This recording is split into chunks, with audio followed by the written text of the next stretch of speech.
필립의 사연방에 오신 여러분 반갑습니다. 오늘은 어느 날 사고를 당한 장모님이 충격의 서류 한 장을 내밀면서 인생이 뒤바뀐 남성분의 사연을 들려드리려고 합니다. 현대판 우렁각시가 될 뻔한 이 남자의 인생, 과연 어떤 결말을 맞았는지 지금부터 함께 만나보실까요? 안녕하세요. 저는 40대 중반의 평범한 남자입니다. 매일 아침 8시에 출근해서 저녁 7시쯤에 퇴근길 지하철에서 만날 수 있는 그런 흔한 남자가 바로 저라고 보시면 됩니다. 분명히 5개월 전까지만 해도 그랬죠. 하지만 사람 인생은 한치 앞을 모른다는 말이 맞는 것 같습니다. 지금은 제가 50억대 부자로 일을 안 하고도 매일 골프를 치는 여유로운 생활을 하고 있으니까요. 제가 어떻게 인생 역전을 했는지 제 얘기 한번 들어보시겠습니까? 저는 남들처럼 평범한 연애 결혼을 했습니다. 소개팅에서 만난 아내와 5년을 연애하고 곧바로 결혼을 하게 되었죠. 아내는 이렇다 할 미인은 아니었지만 부침성 있고 귀여운 성격을 가진 여자였어요.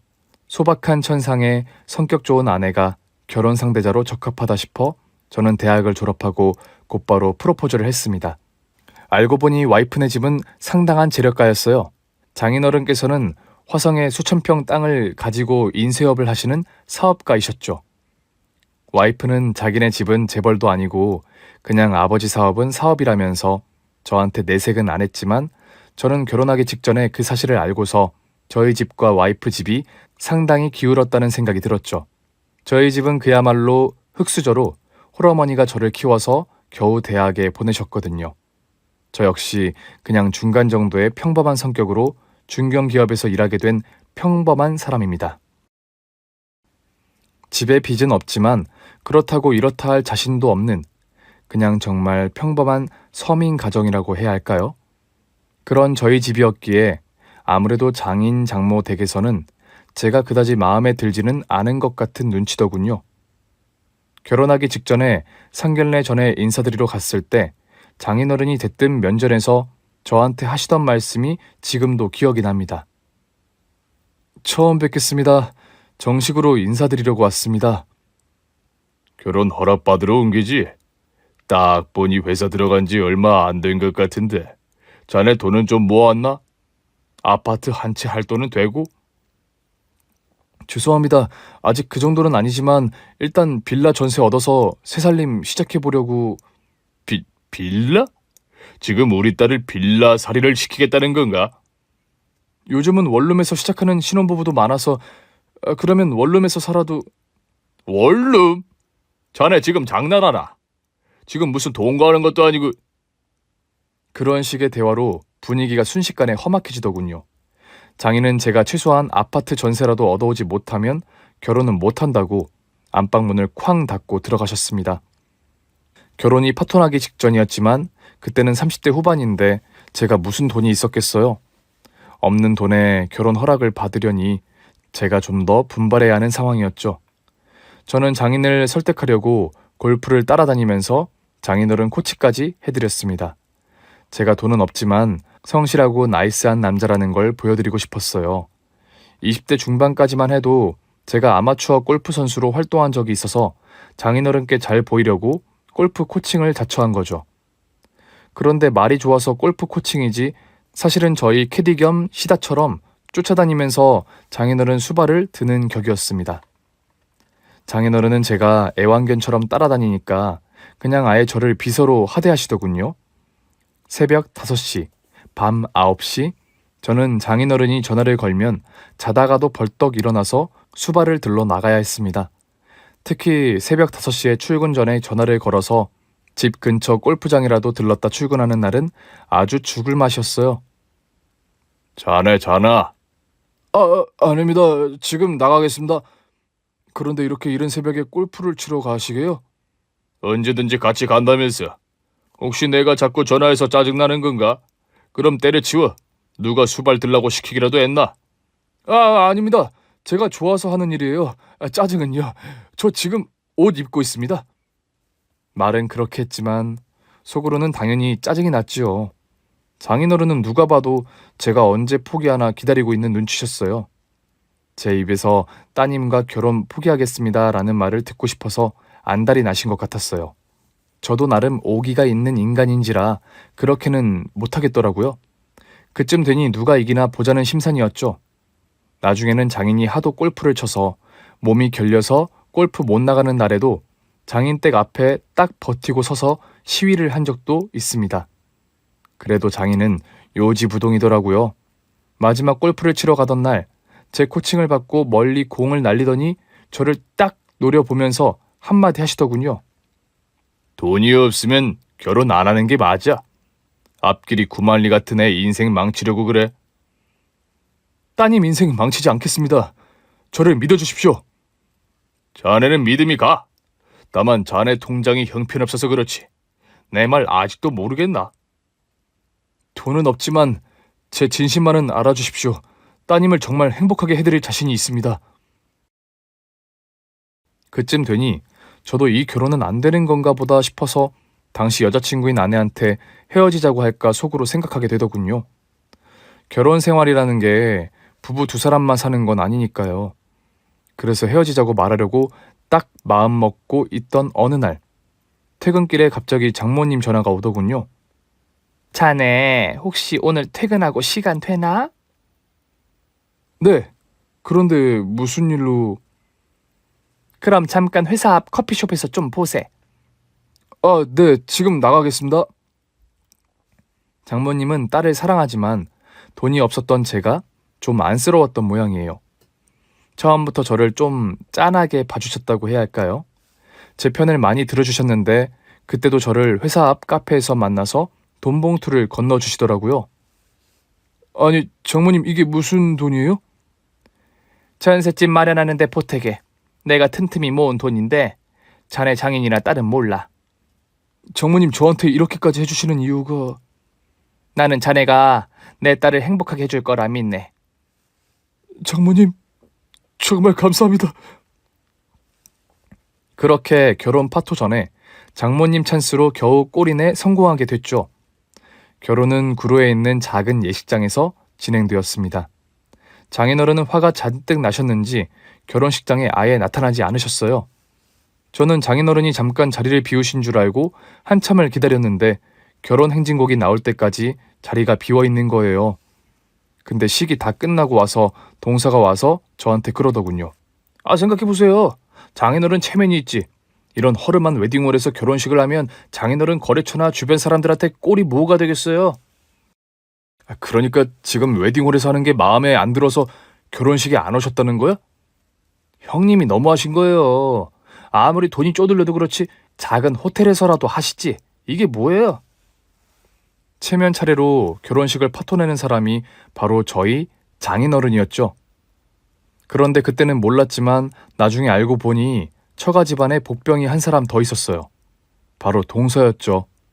유명 대기업에 다니는 동서는 저보다 어린 나이에 벌써 강남에 아파트를 한 채 사놓고 연봉도 높아서 매일 장인어른의 예쁨을 받고 있더군요. 장인은 골프도 치러 갈 때도 저를 쏙 빼고 동서하고만 같이 간 적도 많고요. 이 동서로 말할 것 같으면 굉장히 여우과인 남자인데 매일 얌체같이 저를 살살 약올리면서 장인과 제 사이를 이간질하더군요. 명절에도 장인어른이 일부러 저더러 드리라는 식으로 무시를 하더라고요. 다음 주에는 필드나 나가볼까? 라운딩비 30만씩 거둘 테니 자네들 올 수 있지? 암요. 제가 라운딩비는 내겠습니다. 죄송하지만 저는 다음에 가겠습니다. 아, 형님은 아마 돈이 없어서 좀 부담스러우실 거예요. 그쵸? 무슨 소리야? 돈 때문이라기보다는... 에이, 괜히 존심 세우지 마시고요. 제가 라운딩비 내드릴게요. 선수 출신이시니까 와서 자세 좀 잡아주시면 되죠. 이럴 땐 그냥 몸으로 때우세요, 형님. 그런 말이라도 듣는 날에는 저도 남자인지라 자존심이 상해서 집에 와서 와이프한테 얘기를 했죠. 동서는 참 말을 못되게 하네. 아, 사람을 그렇게 대놓고 무시하면 안 되는데. 우리가 돈이 없는 건 맞잖아. 자기 존심 좀 죽여. 그리고 아빠한테는 잘하잖아. 당신까지 그러기야? 진짜 돈 없는 사위 서러워서 살겠나? 왜 나한테 신경질을 내고 그래? 당신도 열받으면 대기업 이직하든가. 진짜 너무하네. 결혼하면 다 변한다고. 연애할 때는 저보고 결혼은 사람 보고 하는 거지 돈이 다가 아니라고 할 땐 언제고, 제 아내도 결혼을 하고 보니 다른 여자와 다를 바가 없더군요. 처가에서 제 편을 들어줄 사람이 하나 없다 보니 저도 처가의 발길을 자연스럽게 끊게 되었습니다. 그런 저를 그나마 계속 응원해 준 건 장모였어요. 항상 명절 때면 저를 따라오라고 하셔서 김치며 장 담근 거 주시면서 잘 살라고 위로를 해주시더라고요. 장모님이 아니었으면 정말 결혼하고 얼마 안 되어 이혼했을 겁니다. 시간이 흐르면 자네 진심을 알아줄 사람이 있을 걸세. 힘내게나. 사위사랑은 장모라더니 장모님 아니었으면 저 정말 못 버텼을 거예요. 정말 감사합니다. 그런데 이게 무슨 운명의 장난인지 저를 그렇게나 예뻐해 주시던 장모님께서 갑자기 교통사고가 나셔서 두 다리를 절단하게 되셨죠. 졸지에 장애인 신세가 되어서 휠체어를 타시게 된 거예요. 육중추돌 사고로 죽을 뻔한 고비를 넘겼으니 살아있는 것만도 감사해야 했죠. 처가에서는 사고에서 목숨을 건진 장모님을 다행스럽게 여기기는커녕 집안에 재수없게 장애인 생겼다고 장모님을 따로 요양병원에 보내버리는 것 아니겠어요? 아무리 돈이 많은 집이라고 해도 이건 아니다 싶어서 제가 아내한테 따졌죠. 아무리 그래도 거동 불편하신 장모님을 요양병원에다 보내버리는 게 어디 있어? 자식들이 저렇게 새파랗게 살아있으면 모실 생각을 해야지. 돈이 없는 집도 아니고. 저 정도면 전신불구야. 옆에서 하루 종일 붙어서 케어해야 하는데 그걸 누가 해. 사람 쓰는 게 낫지. 당신이 좀 돌봐드리면 안 돼? 그래도 큰딸이잖아. 싫거든? 엄마 모시면 우리 결혼 생활이 뭐가 돼. 그리고 조만간 애도 가질 건데 그거 한다고 누가 돈 한 푼 챙겨주는 것도 아니고. 당신 큰딸 맞아? 무슨 말을 그렇게 해? 그렇게 장모님이 끔찍하면 당신이 모시든가. 아무리 그래도 명색이 장모님이 사고로 밥도 제대로 못 드시고 요양병원에 저렇게 계시는데 사지멀쩡한 남편이나 자식들이 모두 외면하니 진짜 말세다 싶더라고요. 그때 속으로 나는 자식을 낳지 말자는 생각이 들더군요. 어차피 자식 낳아봐야 효도도 안 할 건데 왜 죽어라 자식을 키우나요? 그래서 확 열받아서 아내가 아이를 갖자고 하는데도 매일 일부러 집에 늦게 들어갔죠. 매일 저녁마다 장모님 병원에 들렀다가 가면서 이건 도저히 아니다 싶어서 어느 날 처가에다가 선언을 해버렸습니다. 제가 다음 주부터 장모님 모시겠습니다.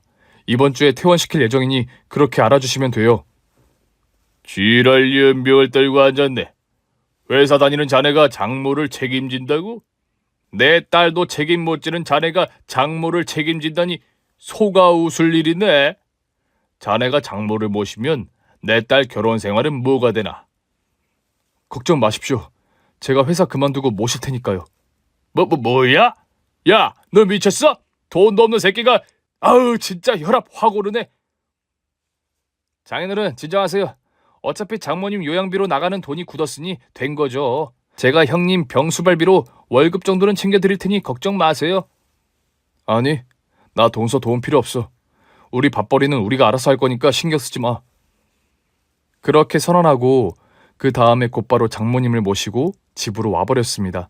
제가 장모님을 모신다고 하니 아내는 난리를 피우더군요. 당신 진짜 미쳤어? 회사까지 그만두고 엄마를 케어하겠다고? 집에 장애인 두면 복 나간다는 말도 몰라? 어디서 그런 말 같지 않은 소리를 하니? 그리고 당신 진짜 큰딸 맞아? 두 다리 없는 엄마가 불쌍하지도 않냐고. 나는 남편 복 없어서 매일 개고생하는 내가 더 불쌍하거든? 그리고 회사 때려치울 거면 제부가 준다는 돈을 왜 거절해? 어? 당신이 갑부야? 간병비는 어디서 막 솟아? 진짜 내가 미쳐. 내가 집에서 부업이라도 할 거니까 걱정 마. 당신하고 장모님 안 굶긴다고. 그리고 그날부터 장모님을 집에서 모시기 시작했죠. 물론 다짐과 달리 현실은 현실이었습니다. 남자인 제가 간호하는 게 쉽지가 않더군요. 원래 간호를 해본 적도 없고 장모님 약값이며 생활비가 2배로 드는지라 통장 잔고는 금세 바닥을 드러냈고요. 돈이 모자라서 곧바로 은행에 대출을 받아야 했죠. 나 때문에 고생하네 자네가. 그냥 나는 병원으로 다시 입원할까 하네. 장모님 무슨 말을 그렇게 하세요? 무슨 일이 있어도 제가 장모님은 모실게요. 걱정 마세요. 처음엔 집에서 할 만한 부업거리를 찾았는데 그마저도 여의치 않았어요.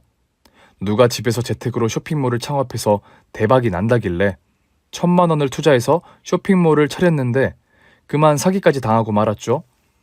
그쯤 되니까 제 인생이 진짜 벼랑 끝에 서 있는 것 같더라고요. 근데 열받는 건 제가 사기당한 걸 안 동서가 보낸 카톡이었어요. 형님, 그니까 존심 죽이시고 제가 드리는 돈 받으세요. 돈 필요 없어. 그냥 받긴 뭐 하신 거구나? 아, 그럼 좋아요. 일주일에 한 번씩 우리 집에 와서 청소해 주시던가요. 저랑 와이프가 주말마다 여행을 가서 주말에 청소할 시간이 없거든요. 그럼 제가 150 정도는 챙겨드릴 수 있어요. 괜찮다고. 형님이 아니라 장모님 생각해서 그런 거예요. 냉정하게 생각하세요. 괜히 퇴원시켜서 장모님 고생시켜드리지 마시고, 게다가 형님 빚도 졌잖아요. 저도 마침 청소부 쓰려고 했고 형님은 돈이 필요하고 상부상조 서로 좋은 거 아니겠어요? 그쯤 되니까 제가 자존심을 세우지 못하겠더라고요.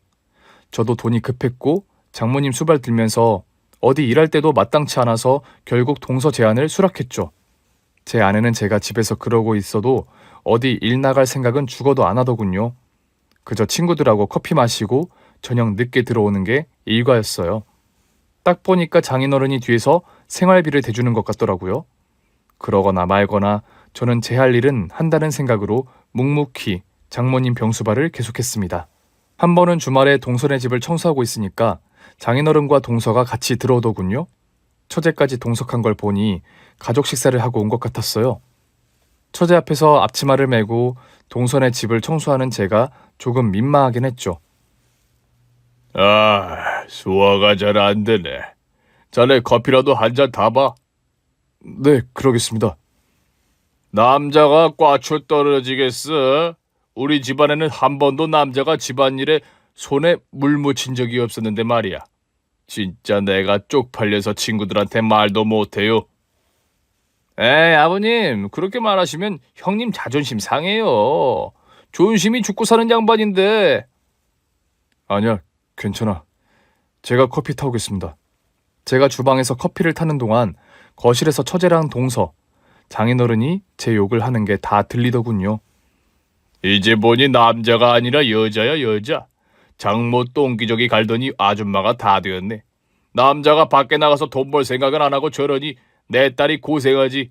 휴. 아빠, 그래서 내가 언니랑 결혼시키지 말라고 했잖아. 나는 허락한 적 없다. 지들 고집대로 결혼한 거지. 그래도 형님이 착하긴 하잖아요. 제가 좀 구슬러서 다시 회사 나가게 해볼게요.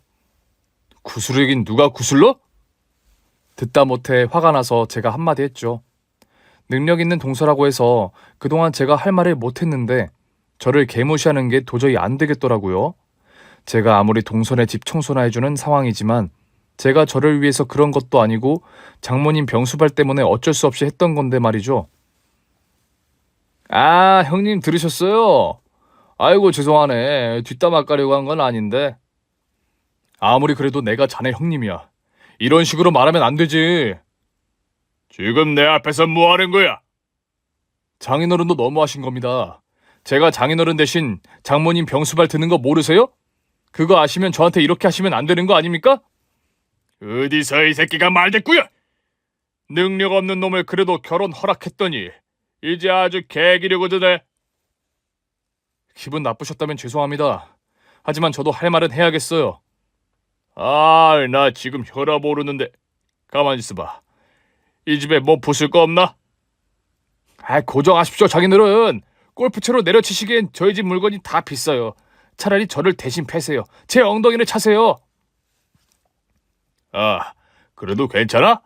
내 저 새끼를 패자니 경찰이 올 것 같아서 골프채로 잠깐만. 형님! 저는 괜찮으니 어서 피하세요! 그날 이후로 장인은 제 전화를 아예 안 받더군요. 동서도 장인어른이 갈궜는지 저한테 더 이상 집에서 일하는 건 안 해도 된다고, 더 이상 돈도 못 준다고, 미안하다고 하더군요. 당장 생활비가 급했던 저는 뭐라도 해야 했기에 집 근처에 있는 김치 공장에 취직을 했습니다. 6시간 파트타임으로 일할 수 있어서 장모님 간병과 병행할 수 있었거든요. 저는 워낙 일을 성실하게 열심히 하는 스타일이라 회사에서도 꽤 인정을 받았었어요. 어디를 가든 사장님이 예뻐해 주시고 믿고 일을 맡기는 스타일이었죠. 김치 공장에서도 생전 처음 해보는 일이라고 해서 마다하지 않고 이 일 저 일 하니까 사장님이 저를 잘 봐주셨는지 월급도 금방 올려주시고 칭찬을 해주시더라고요. 어이 김씨, 아주 아줌마같이 일을 바지런하게 잘하네. 혹시 집에서 살림해? 아, 네. 사정이 있어서 장모님을 제가 모시고 있습니다. 어이구 대단하구만. 그래 한번 열심히 일해봐. 공장에서 4개월 정도 일할 무렵이었어요. 공장에서 만든 김치 양념에 문제가 생겨서 납품이 갑자기 중단될 뻔한 위기가 있었어요. 원래 양념 레시피를 만든 이모가 있었는데 그 이모가 회사 돈을 갖고 도망가는 바람에 양념 만들 자리가 바로 빵꾸가 난 거죠. 그래서 공장장이 공장을 더 이상 운영 못하게 되었다고 문을 닫아야 한다고 하더군요. 이대로는 안 되겠어. 우리 공장은 이번 달까지만 운영하고 부도 처리하려고 합니다. 저 잠깐만 저한테 일주일만 시간을 주실 수 있나요? 자네가 무슨 뾰족한 수라도 있겠나? 저희 장모님이 손맛이 좋으신데 제가 한번 레시피를 만들어서 와보겠습니다. 김치 양념이 어려운데 아무리 손맛이 좋아도 그렇게 뚝딱 만들어지겠어? 저한테 한 번만 기회를 주세요. 제가 이 공장 살려볼게요. 어차피 문 닫을 공장이니 그래 한번 만들어 나와봐. 저는 그날 곧바로 장모님께 공장 사정을 말씀드렸죠. 장모님, 혹시 이런 상황인데 양념 레시피를 한번 만들어 주실 수 있어요? 그럼 김치는 내 전공인데 내가 한번 해볼게. 그리고 장모님이 밤샘 작업으로 만든 김치 양념을 다음날 공장에 가져갔고 공장 사람들이 시식을 해보더니 괜찮다는 반응이 오더군요. 양념이 우리 전에 것보다 훨씬 맛있어요. 재료도 많이 안 들어가서 원가 절감도 되겠는데요? 이 정도면 바로 시판이 가능할 것 같아요. 그래?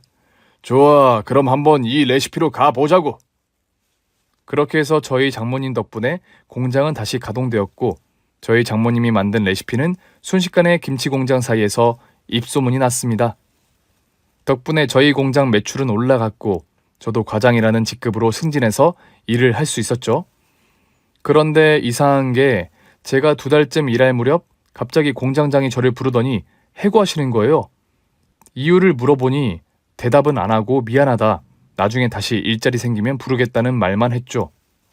공들여서 김치 양념 만들고 공장을 살렸는데 허탈한 마음이 들더군요. 그래도 다른 공장에 또 취업하면 되지 싶어서 또 다른 김치 공장을 알아봤습니다.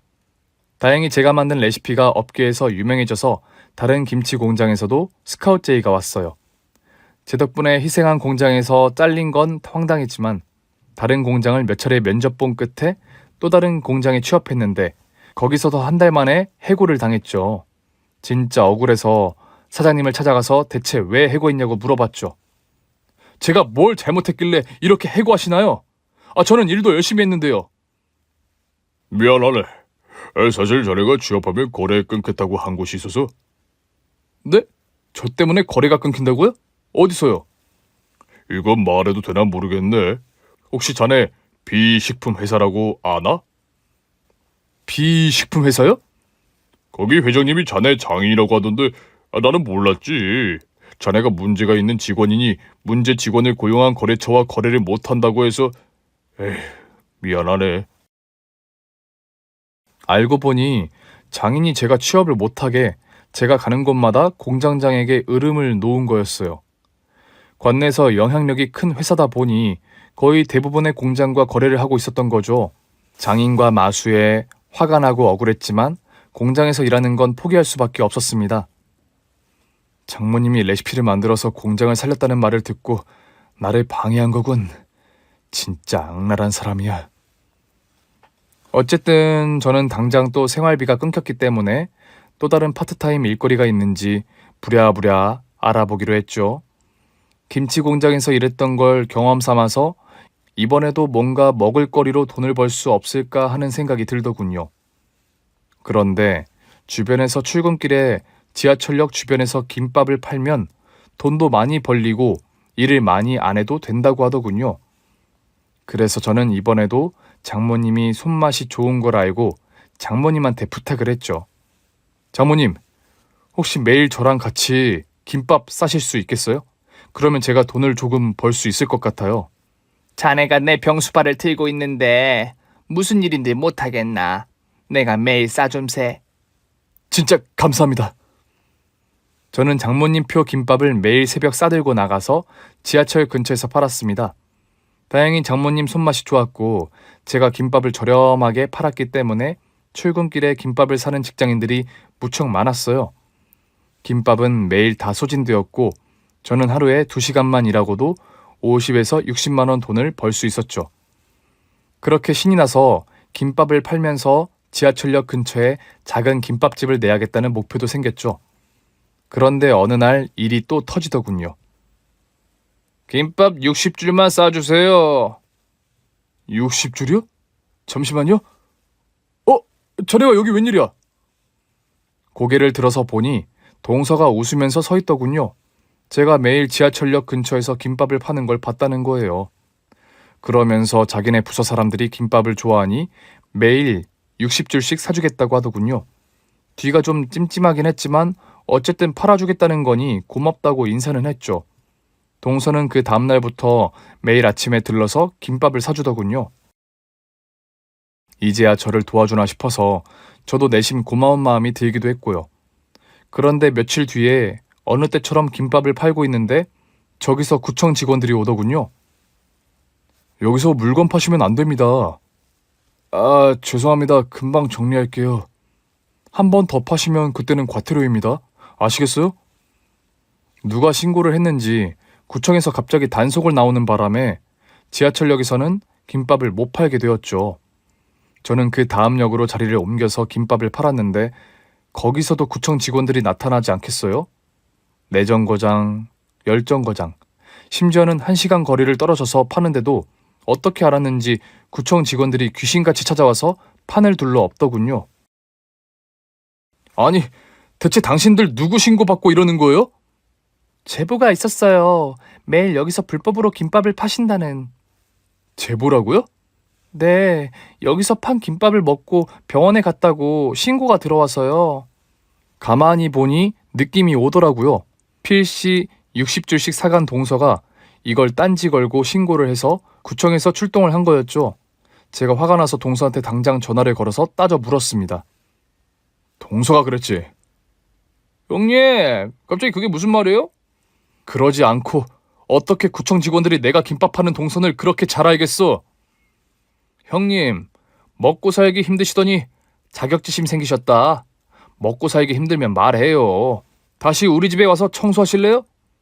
아이, 진짜 이 자식이! 너 말 다 했어? 이제야 김밥 판매가 인정되어서 먹고 사는 문제가 해결되나 싶었는데 동서가 마지막까지 어깃장을 놓는 바람에 일이 다 깨지고 말았죠. 그때는 너무 서럽고 슬퍼서 장모님 앞에서 술을 진탕 먹고 엉엉 울었어요.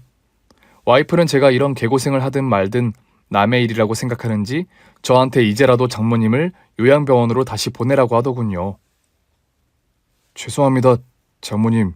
제가 모시겠다고 했으니 눈치 안 보시게 해드려야 하는데 참 일이 제 마음대로 안 되네요. 걱정 말게. 나도 다 생각이 있으니.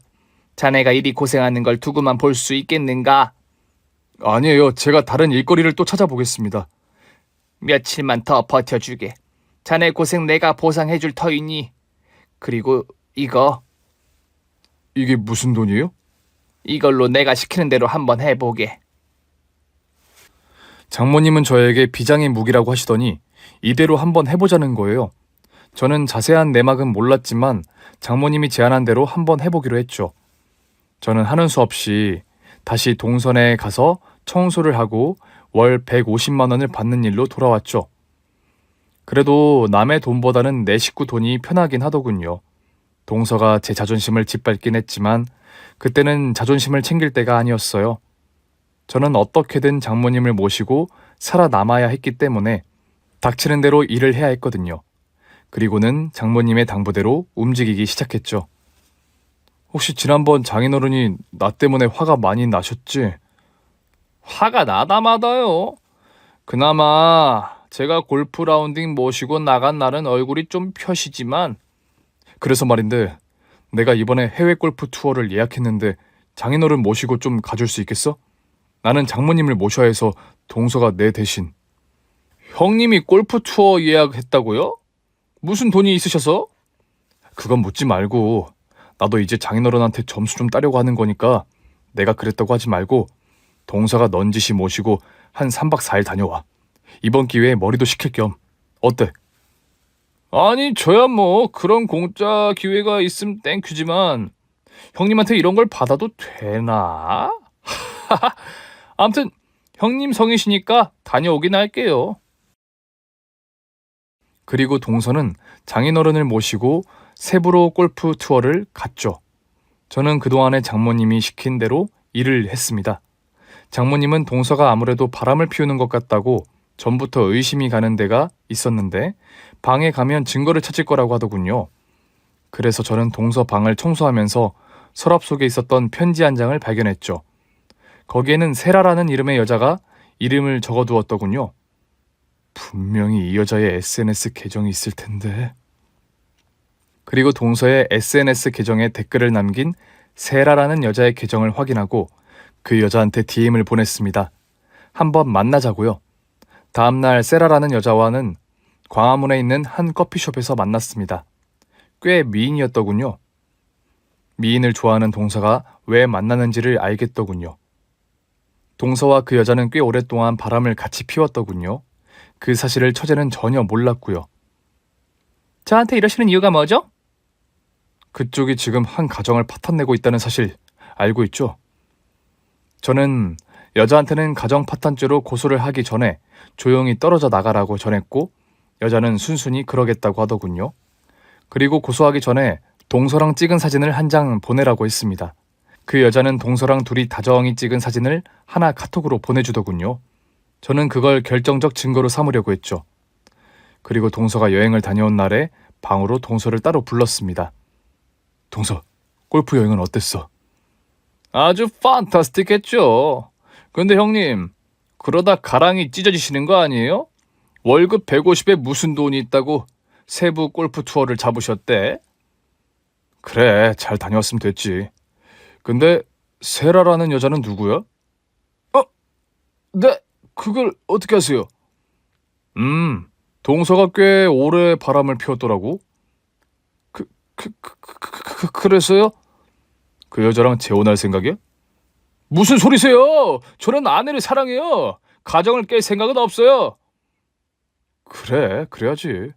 그럼 내가 이거 처제한테 말할까 말까? 진짜 지저분하게 이러시기. 형님 원하시는 게 뭐예요? 장인어른하고 술 한번 마시고 이 서류에 다 도장 찍어와. 이게 뭔데요? 묻지 말고 그냥 술 취한 상태에서 여기다 지장만 받아오면 돼. 제가 바람핀 사실을 불어버린다고 하니까 동서는 순순히 제 말을 듣더군요. 그리고 그날 저녁에 세부에 다녀온 기념으로 장인어른과 거나하게 술이 취하도록 마신 다음에 제가 부탁한 서류에 모두 사인을 받아왔더군요. 장인은 그게 무슨 서류인지도 모르고 그냥 술김에 다 지장을 찍은 모양이더군요. 그리고 며칠 뒤에 장인어른 회사가 발칵 뒤집어졌는데 회사가 갑자기 경매에 넘어갔다는 거예요. 멀쩡하던 공장이 경매에 넘어간 이유는 공장 앞으로 대출을 받은 건데 장인어른은 그 대출을 신청한 적이 없었죠. 열이 받은 장인어른이 법원을 가서 서류를 뗀 모양이에요. 아니, 대체 누가 공장 명의로 대출을 20억이나 받았단 말입니까? 여기 서류 보시면 이분께서 신청하셨네요. 아니, 뭐야. 이게 지금... 사실 대출을 신청한 건 바로 장모였죠. 장모는 장인어른이 골프 투어를 간 사이에 이혼 합의 서류와 대출 승인 서류를 준비했고 동서에게 그 서류를 전부 지장을 받도록 한 거예요. 물론 이 과정에서 제가 도움을 드렸지만요. 장인은 그 서류가 뭔지도 모르고 지장을 찍었다고 공장이 경매로 날아간 거죠. 이 사실을 안 장인은 화가 폭발해서 동서랑 처제를 대동하고 저희 집을 쳐들어왔더군요. 예상했던 순서였습니다. 이 장애인년이 정신이 나갔나? 미쳤어? 누가 마음대로 공장을 경매로 넘겨? 인과 흥보지. 조강지처까지 버리고 언제까지 희락락할 줄 알았어? 꼴에 사업가 마누라라고 머리 좀 썼나 본데. 내가 공장 하나 날아간 걸로 눈 하나 깜짝할 줄 알아? 공장 하나가 아니야. 당신 사는 아파트, 당신 차, 당신 2,000평 땅 모두 다 내가 내 앞으로 명의 돌려놨어. 뭐라고? 누구 마음대로 누가 그걸 허락했는데? 당신이 여기 지장 찍었지? 아니, 야, 이 새끼야 네가 들이민 거잖아. 죄송합니다. 저는 이거 형님이 시키셔서. 누가 시켜? 저 새끼가 이거 찍으라고 시켰어? 오호, 네가 보니 장모랑 한패가 되어서 나 개털 만들려고 쇼한 거였구나. 골프 투어도 네가 시킨 거지. 너 오늘 내 손에 죽어봐라. 장인어른, 이제 그만 장모님께 속죄하시죠. 장인이 골프채를 들고 휘두르기에 저도 골프채를 들고 맞싸웠습니다. 골프 실력이야 제 쪽이 조금 더 우월해서 장인어른을 제압하는 거 어렵지 않았죠. 장인은 배가 워낙 나와서 제가 골프채로 바닥에 눌러서 제압하자 발만 버둥거리더군요. 어라, 이놈이 이제 사람 잡네. 이거 안 나? 그동안 돈으로 사위 누르느라 고생 많으셨습니다. 아, 진짜 장인어른 놔주시라고! 동서가 뒤에서 저를 골프채로 후려치길래 장인의 발로 한 번 밟아놓고 동서는 머리를 책상에 찧어 뒤에서 옆차기를 했죠. 그 꼴을 보고 있던 처제가 화가 나서 저한테 욕을 하면서 소리를 지르더군요. 우리 신랑 놔줘, 이 도둑놈아! 돈도 없는 새끼가 누구 덕분에 이 집안에 들어왔는데 어디서 행패야? 뭐라고? 돈도 없는 형부가 네 남편 바람핀 거 잡아낸 건 혹시 알고 있나? 뭐라고요? 이 사진이나 보고 말할래? 네 남편이 몇 년을 누구랑 떡치고 살았는지. 저는 세라와 동서가 함께 있는 사진을 처제에게 들이밀었고 처제는 그 사진을 보고 뒤로 넘어가더군요. 그리고 벌떡 일어나더니 동서 머리채를 잡고 뺨을 사정없이 후려치기 시작했습니다. 남자들은 다 변태야. 너도 똑같아, 이 더러운 인간아! 아프다고 이거라! 때리지 마! 내가 너 돈 잘 버는 거 보고 그동안 살았는데 속으로 딴 년이랑 바람을 피워? 네가 사람이야? 그동안 누구 덕에 잘 먹고 잘 살았으면 됐지. 아유, 이걸 확... 와, 이 미친 새끼야. 나가 죽어버려! 그렇게 한바탕 장인이랑 동서랑 싸우고 있는데 경찰이 오더군요. 장모가 경찰을 부른 거였어요. 처가 식구들의 한바탕 난투극은 그렇게 종결되고 말았습니다. 돈 때문에 한 가정이 폭삭 망가지는 게 바로 그런 거더군요. 순식간에 집이며 차며 땅이 날아가서 알거지가 된 장인은 작은 딸내로 급히 패신했습니다. 재산 명의가 장모님 앞으로 바뀐 마당이나 와이프도 저한테 깨갱이더군요. 어느 날 세상에서 가장 슬픈 표정을 하고 나타나더니 제 앞에서 싹싹 비는 게 아니겠어요? 여보, 내가 그동안 잘못했어. 그러니까 제발 나를 용서해줘, 어? 갑자기 태도가 돌변했네? 장인어른한테 빌붙을 게 더 이상 없으니까 이제 나를 사랑하겠다? 여보, 우리 사랑하잖아. 이러지 말자, 응? 아니, 나는 당신 사랑한 적 없어. 우리 이혼해. 여보, 진짜 1억이야? 참고로 위자료는 없어. 당신 남편 거지인 거 알고 있지? 서류는 내가 조만간 우편으로 보내놓을게. 도장만 찍어서 보내. 저는 애초부터 저를 사랑하지 않은 아내와 미련 없이 헤어지기로 했습니다. 재산이 한 푼도 없는 저랑 이혼을 해봤자 와이프한테 가는 돈이라고는 집 전세금이 고작이었죠. 저요? 저는 당연히 장모님을 모시고 계속 살기로 했죠. 장모님은 50억이라는 어마무시한 재산 중에서 저에게 1억을 뺀 49억을 증여하시더군요. 수중에 단 5천만 원도 없던 사람이 그 100배의 재산이 어느 날 갑자기 생긴 거예요. 저에게 그렇게 큰 돈을 주신 장모님은 다시 요양병원으로 가시겠다고 하시길래 제가 말렸습니다. 장모님, 이 돈은 저한테 주든 주지 않으시든 저는 장모님을 평생 모실 겁니다.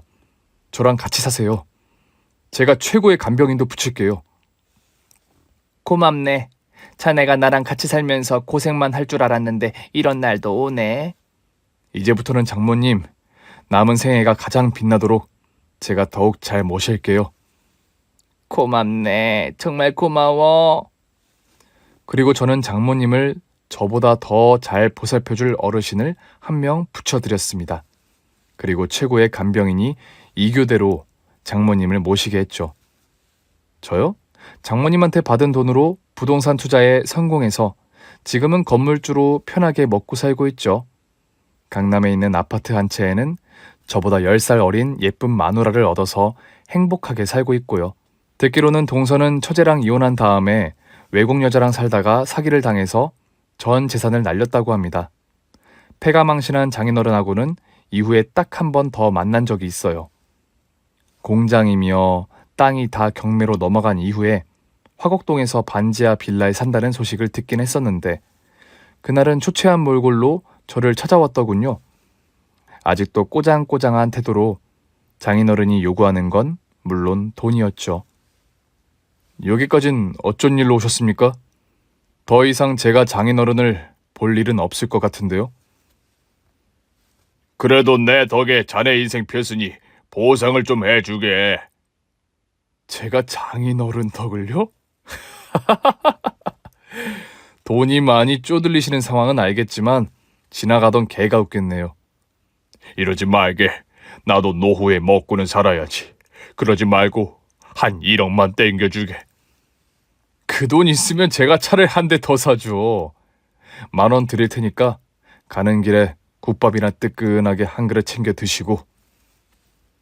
너는 졸부새끼야. 망해 되져라. 지금 망한 사람이 누구일까요? 저예요? 아니면 아버님이에요? 안녕히 가세요. 전 장인어른이 고집불통의 졸부 노인네가 되어서 남은 여생을 고생할 걸 생각하니 아주 통쾌하더군요. 그 이후로는 소식이 딱 끊겨서 아예 뭐하고 사는지 몰라요. 혹시 어디 가서 폐지나 줍고 사는 건 아닐지. 여기까지가 제가 장모님 한 분을 잘 모셔서 강남 건물주가 된 사연입니다. 이렇게 쭉 제 사연을 말하고도 제 자신이 안 믿겨지네요. 분명히 평범한 회사원이었던 제가 어느 날 이렇게 큰 부자가 될 줄 누가 알았겠어요. 이렇게 사람 인생은 모르는 거라고 다들 그러나 봐요. 여러분들도 지금 인생이 잘 안 풀리고 막막하시더라도 용기를 잃지 말고 사시다 보면 분명 좋은 날이 오실 거라 생각합니다. 그럼 오늘 제 사연은 여기까지 들려드리도록 하겠습니다. 와, 오늘 사연은 장모님이 마지막 한 방이 있는 사연이었네요. 착하고 우직한 오늘의 주인공. 결국 복을 받았네요. 착한 사람이 복을 받는다는 옛말이 아직은 틀리지 않는 것 같습니다. 그럼 오늘 사연은 여기까지고요. 저는 다음에 더 재미있는 사연을 들고 여러분을 찾아뵙겠습니다. 감사합니다.